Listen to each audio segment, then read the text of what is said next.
Épisode 1.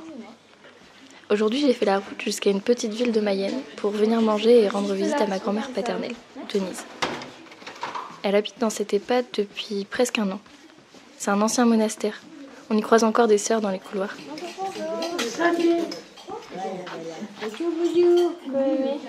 Aujourd'hui, j'ai eu envie qu'elle me raconte au juste c'était quoi une enfance dans les années 30 et 40.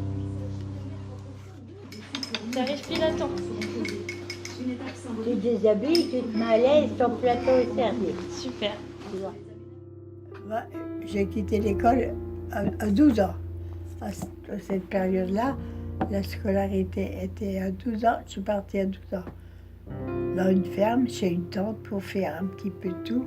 Quand tu as 12 ans, tu sais, ils te font faire la vaisselle, aller chercher du bois pour faire du feu, soigner les lapins, faire la vaisselle et tout ce qui est à faire sur place. Et c'était pareil pour les jeunes garçons ou c'était que pour les jeunes filles, ça? Ah bah c'était que le travail des filles, surtout l'intérieur. Les gars, ils les mettaient pas à l'intérieur, je crois pas. Mais j'ai jamais su comment que les garçons, ils démarraient carrément à la ferme, à la culture, pour aider à atteler les chevaux, reculer quelque chose. Et au même âge, à 12 ans aussi, tout le monde allait à la ferme? Ah ben oui, oui.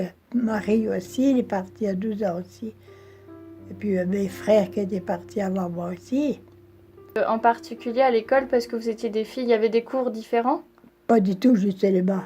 Voilà le but, parce qu'à cette époque-là, à l'école, il n'y avait aucun cours qui pouvait t'évoluer à la vie, ce que tu dois faire ou pas faire. Moi, je ne me suis jamais rappelé d'avoir une éducation de la vie, de ménage, n'y comptait rien. On a tout... Bon, j'avais presque honte de le dire. J'ai tout étudié au fur et à mesure que j'ai avancé dans la vie. Parce qu'on n'avait aucune connaissance, jamais entendu qui que ce soit pour nous faire comprendre, nous faire évoluer. À cette époque-là, c'était ça. Et qu'est-ce que vous appreniez à l'école, du coup? Du savoir-faire pour soi, que des études. De tout. Chaque chose apparaissait, c'était des maths, un jour c'était du français, une autre fois c'était un peu de sport, une autre fois c'était de la couture, c'était varié. Et la couture, même les garçons, ils en faisaient ou c'était... Ah ben ça, je sais pas. Moi, j'ai toujours été à l'école fille. À l'époque, t'aurais bien aimé être dans une école mixte ou t'aimais bien être dans une école de filles? Quand tu n'as pas connu, il n'y avait pas de maternelle, alors là, tu allais directement aux filles. Tu rentres à 6 ans, c'est les aînés de la classe qui viennent te faire apprendre la différencier, les lettres A plus B. C'est les aînés de la classe qui viennent commencer à apprendre ça aux jeunes qui rentrent. Et puis, à force de grandir, ben, il y a dictée, il y a rédaction, il y a tout, mais sauf la vie personnelle. Il était question que pour savoir t'orienter et savoir travailler, lire, écrire, tout le monde avait la même base, tout le monde. Et c'est qu'après, celles qui pouvaient avoir le certificat, qui changeaient l'orientation de leurs études. C'est quoi le certificat? C'était le premier diplôme, à 12 ans. Et toi, du coup, tu l'as passé, le certificat? Non. T'es partie avant?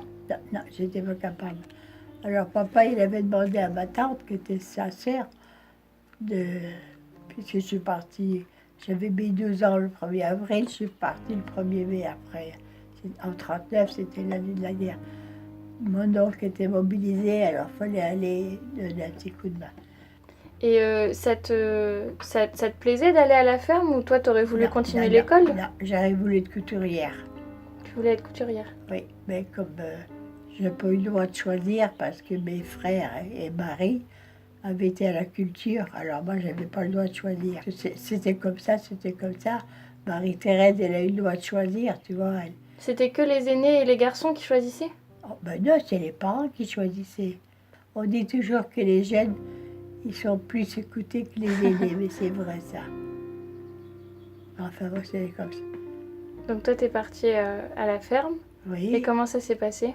Oh, ben, tu sais, tu grandis que dans le travail, tu te lèves le matin, maman qui fait tes services sur le bout de la table, Mais j'allais commencer par aller tirer les vaches, alors c'est le premier travail.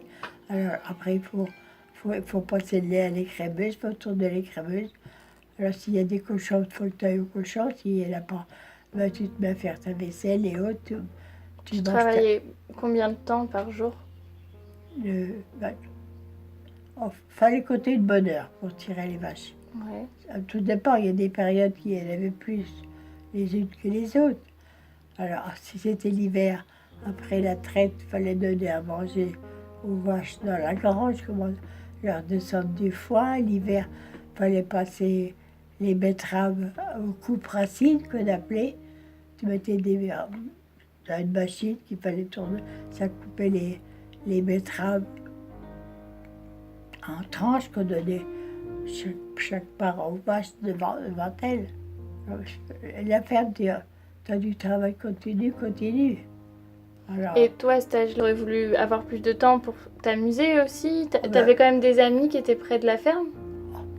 ben, c'était la guerre. J'avais aucun contact avec personne. Avec personne.